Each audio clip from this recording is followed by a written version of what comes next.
Представьте ваше утро. Вы проснулись, у вас все хорошо, в комнате светло.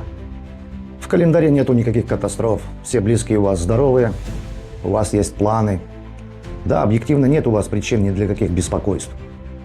Но в ту секунду, когда вы открываете глаза, вы чувствуете это.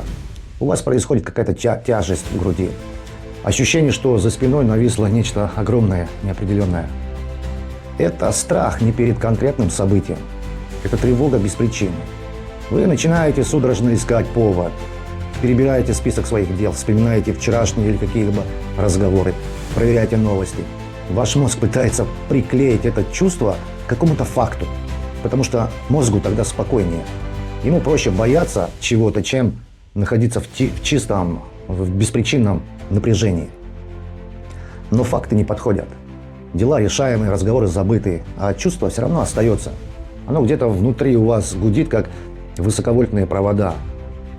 Заставляет иногда пить кофе быстрее, отвечать на сообщения.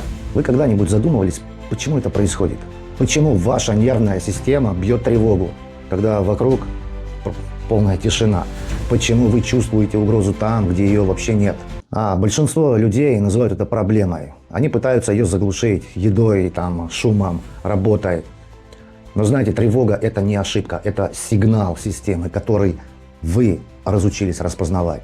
Это голос вашей внутренней реальности, который пробивается сквозь шум реальности внешней. И дальше мы пойдем туда, куда люди даже боятся смотреть. В механизмы ваших состояний. Давайте начнем с этого, с тревоги, которая, знаете, происходит без приглашения. Человек – это сложная биологическая машина, настроенная на выживание. Миллионы лет тревога была нашим инструментом. Она говорила человеку: в кустах кто-то есть. Она говорила: вот небо потемнело, значит будет буря. У тревоги всегда была причина, но мир изменился. Тигров, кустов больше нету. Но тот механизм, он остался, и теперь он реагирует на другие вещи. Вот вы замечали, как много в вашей жизни фонового шума.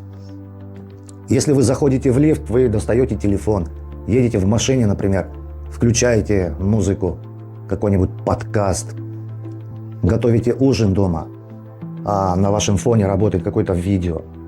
Вы боитесь пауз, потому что в паузе внимание разворачивается внутрь, а внутри накоплено слишком много того, с чем вы не хотите встречаться. Невыраженные чувства, подавленные ваши желания, правда, которую вы от себя сами скрываете. Тревога без причины – это часто шум от того, что вы долго игнорировали самого себя. Это накопленное напряжение от того, что вы живете как надо, а не как хочется вам. Ваша психика постоянно тратит энергию на то, чтобы удержать эти чувства в подвале. И тревога – это пар, который прорывается сквозь закрытую крышку кастрюли, которая кипит. Вы ищете причину вовне, но она находится внутри вас. Тревога – это разница между тем, кто вы есть, и тем, какую роль вы сейчас играете. Чем больше этот разрыв, тем громче гудит внутри. Вы привыкли сканировать мир на наличие каких-либо угроз.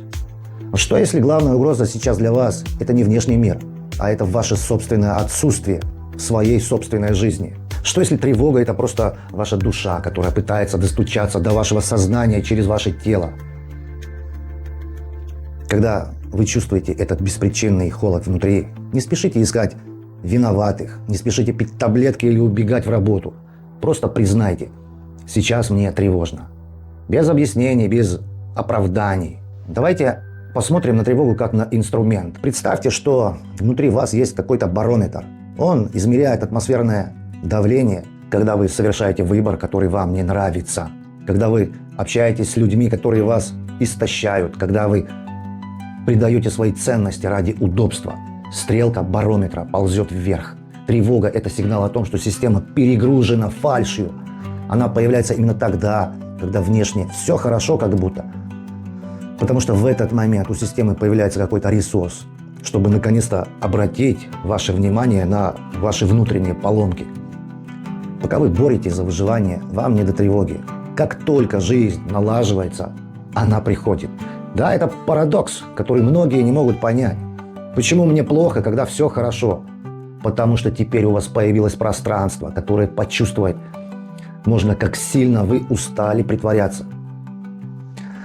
Знаете, тревога ваша – это не враг, это предохранитель. Он заставляет вас остановиться. Он лишает вас сил на привычные автоматические действия. Она словно говорит: прекрати бежать, посмотри, где ты находишься. Потому что зрелость начинается там, где вы перестаете бороться со своим состоянием. Вы не пытаетесь победить тревогу, не пытаетесь ее вылечить, вы начинаете ее наблюдать. Вы замечаете, где именно в теле она живет, как она меняется, когда вы делаете глубокий вдох, как она реагирует на эту тишину. Когда вы становитесь наблюдателем, тревога теряет над вами власть. Она остается, но она больше не управляет вашими решениями. Вы когда-нибудь пробовали просто посидеть с этим чувством, не пытаясь его убрать, просто присутствуя с ним рядом? Например, как с напуганным ребенком. Тогда происходит чудо. Тревога начинает трансформироваться. Из разрушительного гула она превращается в какую-то тихую ясность. Почему она приходит утром? Но своего пика она достигает именно в другое время, ночью. Когда мир окончательно замолкает, когда нет возможности отвлечься на дела. Когда вы становитесь один на один с потолком и своими мыслями. Вот вы замечали, что ночью все кажется масштабнее. Например, проблемы неразрешимыми, ошибки какими-то фатальными. Одиночество ваше, если вы одни, оно кажется вам бесконечным. Потому что ночью ваш внутренний голос звучит максимально громко. И это не один голос, это целый хор. Голос критика, голос страха, голос, например, несбывшихся ваших надежд. Почему именно в темноте мы становимся такими беззащитными перед самим собой? Почему разум, который был логичный днем, теряет опору ночью? Давайте разберем, почему наш внутренний голос звучит громче ночью. Что на самом деле пытается сказать нам наша бессонница? Как научиться слушать эти голоса, не давя им, не доводя себя до разрушения нашей самой устойчивости? Давайте пройдемся по лабиринтам нашей внутренней механики. Да, это будет непросто, но это единственный способ перестать быть заложником собственных состояний.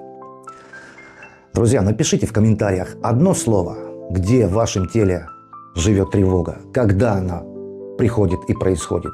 В горле, в груди или в животе. Просто зафиксируйте это. Дальше будет еще интереснее. Оставайтесь со мной. До встречи.